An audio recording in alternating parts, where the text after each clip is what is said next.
यदि आप भी ग्रो एप्लीकेशन के थ्रू म्यूचुअल फंड के अंदर इन्वेस्ट कर रहे हैं तो ये वीडियो पूरा देखना आपके लिए बहुत जरूरी है। 2-3 अपडेट्स हैं जिसको आपको ध्यान में रखना होगा। काफी सारे क्वेश्चंस आ रहे हैं इनको लेकर और है तो जानना समझना जरूरी है, नहीं तो आप गलत इन्वेस्टमेंट कर लेंगे फिर फंस जाएंगे।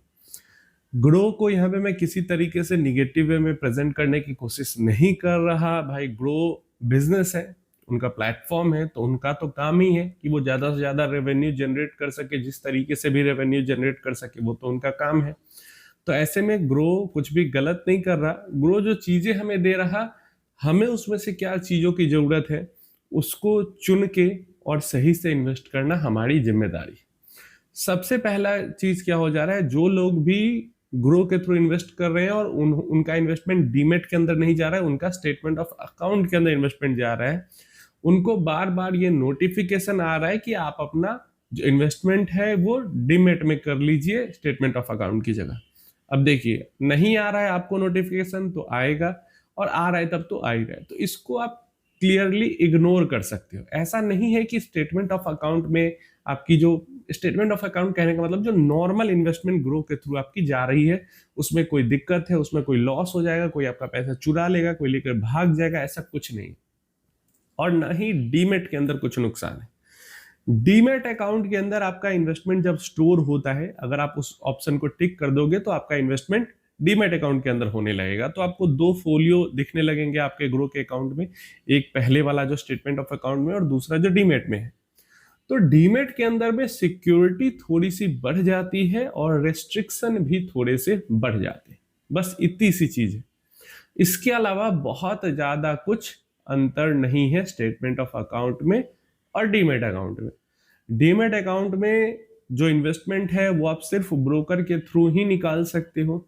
जो स्टेटमेंट ऑफ अकाउंट में पहले से जो नॉर्मल जा रहा है उसको आप चाहो तो कैम्स केफिन, जहां जो भी आपका रजिस्ट्रार है उसके थ्रू, ग्रो है तो ग्रो के थ्रू, एएमसी की वेबसाइट या एप्लीकेशन है तो उसके थ्रू, एमएफ सेंट्रल के थ्रू, मतलब अलग अलग जगह से आप विड्रॉ कर सकते हो, इन्वेस्ट कर सकते हो। लेकिन जो डीमेट अकाउंट के अंदर इन्वेस्टमेंट जा रहा है, जो डीमेट वाला आपका फोलियो है, वहां पे तो इन्वेस्टमेंट सिर्फ ब्रोकर के थ्रू ही होगी।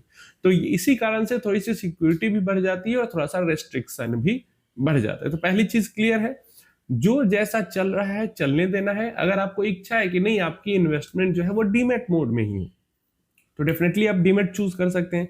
आपकी इच्छा नहीं मेरा जो नॉर्मल चल रहा है वैसे ही चले, तो आप नॉर्मल उसको चलने दे सकते हो। नॉर्मल में ये भी एक फायदा रहता है कि आप ऑफलाइन भी जाके एएमसी के ऑफिस, जो म्यूचुअल फंड कंपनी है उसके ऑफिस से जाके भी पैसे रिडीम कर सकते हो, ठीक है। लेकिन डीमेट मोड में रहेगा तो ये सब चीजें नहीं हो पाती, ये चीज क्लियर है। दूसरा जो अपडेट है वो है ग्रो प्राइम के बारे में। अब देखिए, ग्रो एक बिजनेस है और वो तो अलग अलग तरीके निकालेगा अपने प्रॉफिट रेवेन्यू को बढ़ाने का। बिजनेस का तो काम ही यही होता है। मैं भी कोई बिजनेस शुरू करूंगा, मैं तो चाहूंगा कि मेरा रेवेन्यू प्रॉफिट बढ़े। जो अगर ग्रो के आप स्टॉक होल्डर हैं, बिजनेस होल्डर हैं, मतलब आपने ग्रो के स्टॉक में इन्वेस्ट किया है, लिस्टेड कंपनी है, तो आप तो चाहोगे कि वो अपना बिजनेस बढ़ाए। देखिए क्या है, तो शुरुआत में जब ग्रो लॉन्च हुई थी तो ग्रो रेगुलर प्लान्स बेचती थी, रेगुलर म्यूचुअल फंड के प्लान्स बेचती थी। उसके बाद क्या हुआ, ग्रो ने दोनों प्लान्स देना शुरू किया, रेगुलर और डायरेक्ट दोनों प्लान शुरू किया। क्यों? ग्रो कहती जरूर है कि कस्टमर्स ने कहा डायरेक्ट प्लान देने के लिए इसलिए दिया, लेकिन ऐसा कस्टमर का कुछ इससे लेना देना है नहीं। ग्रो ने स्टार्ट किया रेगुलर प्लान से, क्योंकि ऑब्वियस सी बात है रेगुलर प्लान में रेवेन्यू आता है, डायरेक्ट प्लान में रेवेन्यू नहीं आता है। उसके बाद कस्टमर एक्विजिशन बढ़ाने के लिए, तेजी से नंबर ऑफ कस्टमर्स बढ़ाने के लिए उन्होंने रेगुलर और डायरेक्ट दोनों प्लान देना शुरू किया। एंड देन उसके बाद वो डायरेक्ट प्लान पे शिफ्ट हो गए, क्योंकि अवेयरनेस धीरे धीरे बढ़ रहा है डायरेक्ट प्लान के बारे में, तो वो डायरेक्ट प्लान पे शिफ्ट हो गए। और नंबर में क्रेजी जंप अभी अगर आप देखोगे तो यूजर्स के मामले में ग्रो के नंबर्स बहुत ज्यादा है, लेकिन रेवेन्यू के मामले में देखोगे तो जीरोधा का ज्यादा है, क्योंकि जीरोधा के पास ट्रेडर्स हैं, स्टॉक इन्वेस्टर हैं, लेकिन ग्रो के पास म्यूचुअल फंड इन्वेस्टर ज्यादा है। तो ऐसे में regular, then regular plus direct, and then only direct पे ग्रो आ गया। और पिछले कुछ समय तक सिर्फ डायरेक्ट प्लान ही ग्रो ऑफर करता था। अभी ग्रो ने सोचा कि हमारे पास तो म्यूचुअल फंड इन्वेस्टर ज्यादा है, तो हमें तो म्यूचुअल फंड से ही रेवेन्यू निकालने का कुछ जुगाड़ ढूंढना होगा। तो तो ऐसे में उन्होंने दिमाग लगाया कि चलो हम एक नया प्लान देते हैं अपने इन्वेस्टर को, जिसका हम एक भी रुपया चार्ज नहीं करेंगे, लेकिन हम इन्वेस्टमेंट जो है म्यूचुअल फंड का वो डायरेक्ट प्लान की जगह रेगुलर प्लान में करवाएंगे। और यही है उनका grow prime membership. Grow prime membership में आपसे एक्स्ट्रा चार्ज कुछ नहीं लिया जाता, आपकी जो इन्वेस्टमेंट है वो रेगुलर प्लान के अंदर करवाई जाती है।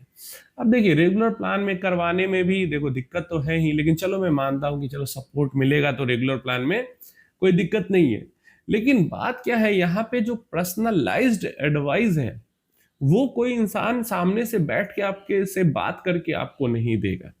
कहने के लिए होगा कि पर्सनलाइज्ड है, सबके लिए पर्सनलाइज्ड है, लेकिन एक्चुअल में वो एआई बेस्ड एडवाइस ही होती है। आजकल एआई कितना स्मार्ट हो चुका है आपको पता है, आपको लगेगा कि मेरे लिए ही बनाया गया ये प्लान है, लेकिन एक्चुअल में वो एआई बना के एक जनरलाइज प्लान आपको देता है।